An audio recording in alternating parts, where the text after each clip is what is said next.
2월 15일 오늘의 말씀은 전도서 10장 1절에서 11절입니다. 죽은 파리들이 향기름을 악취가 나게 만드는 것 같이 적은 우매가 지혜와 존귀를 난처하게 만드느니라. 지혜자의 마음은 오른쪽에 있고 우매자의 마음은 왼쪽에 있느니라.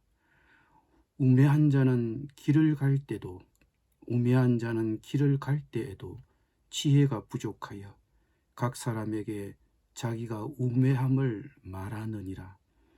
주권자가 네게 분을 일으키거든 너는 네 자리를 떠나지 말라. 공손함이 큰 허물을 용서받게 하느니라. 내가 해 아래에서 한 가지 재난을 보았노니 곧 주권자에게서 나오는 허물이라. 우매한 자가 크게 높은 지위들을 얻고 부자들이 낮은 지위에 앉는도다.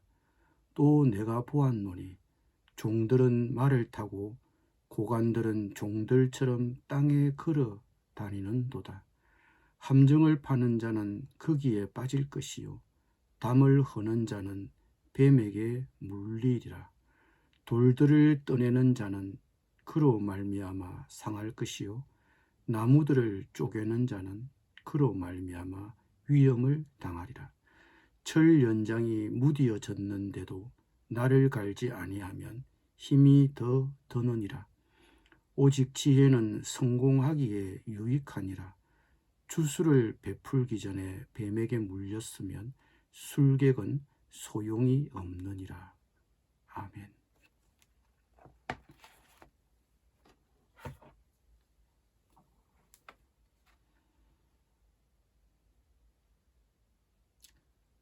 전도서의 저자는 인생의 의미를 처음 전반부에서는 해 아래에서 세속적이고 인본주의적인 접근으로 찾아보려고 했습니다.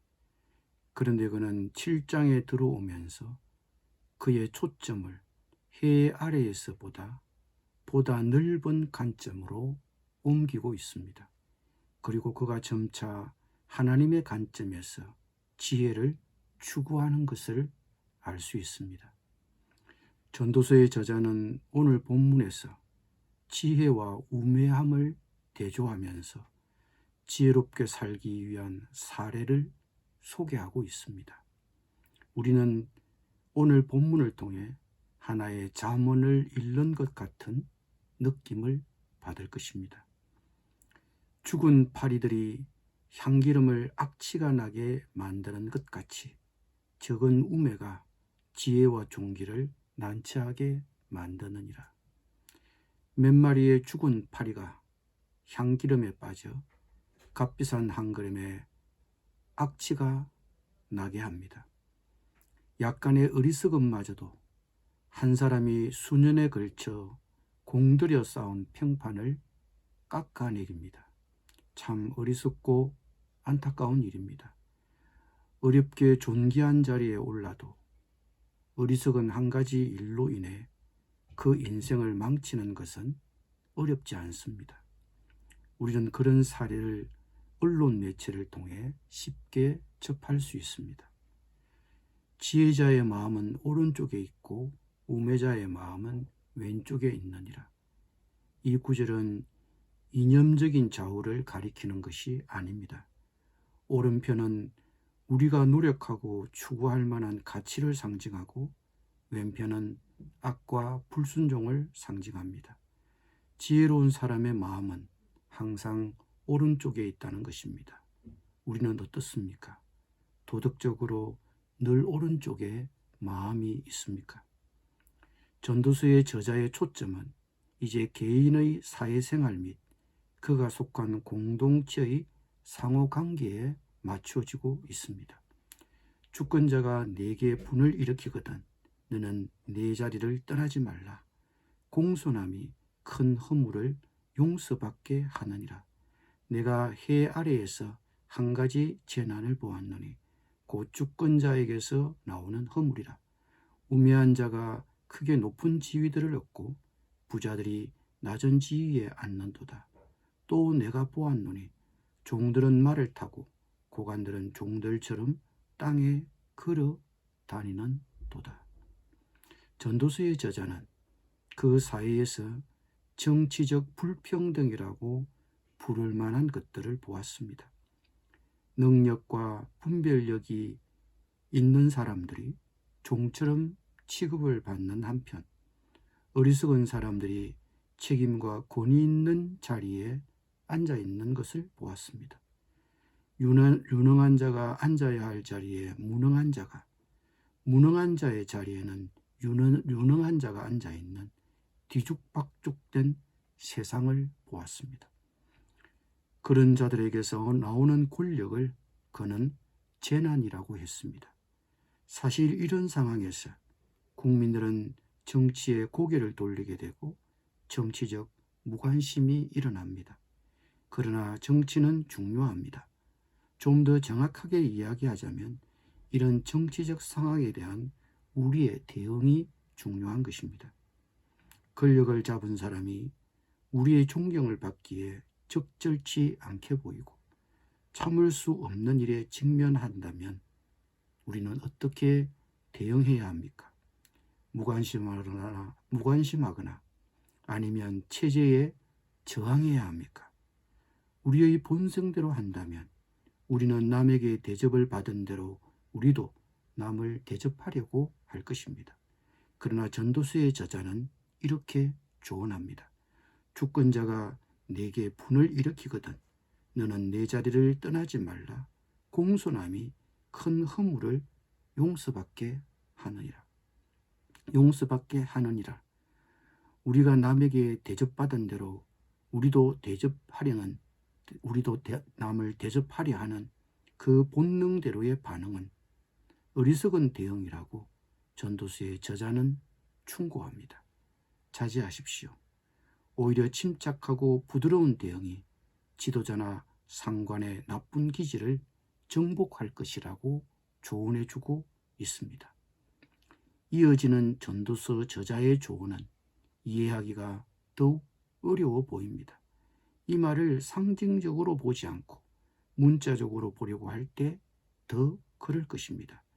전도서의 저자는 어리석은 사람들이 그들이 깨닫지 못한 채 하는 매우 위험한 행동을 열거하고 있습니다.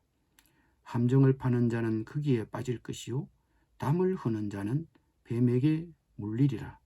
돌들을 떠내는 자는 그로 말미암아 상할 것이요 나무들을 쪼개는 자는 그로 말미암아 위험을 당하리라.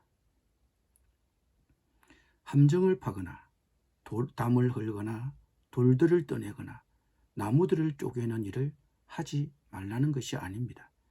어차피 그런 일들도 할 필요가 있을 때가 있을 것입니다. 그런데 이 모든 일에는 위험이 따릅니다.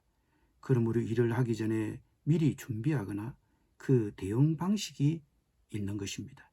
그래서 전도서 저자는 조언합니다. 철 연장이 무뎌졌는데도 나를 갈지 아니하면 힘이 더 드느니라. 오직 지혜는 성공하기에 유익하니라. 추수를 베풀기 전에 뱀에게 물렸으면 술객은 소용이 없느니라. 지혜가 있으면 일을 순조롭게 할 수 있습니다.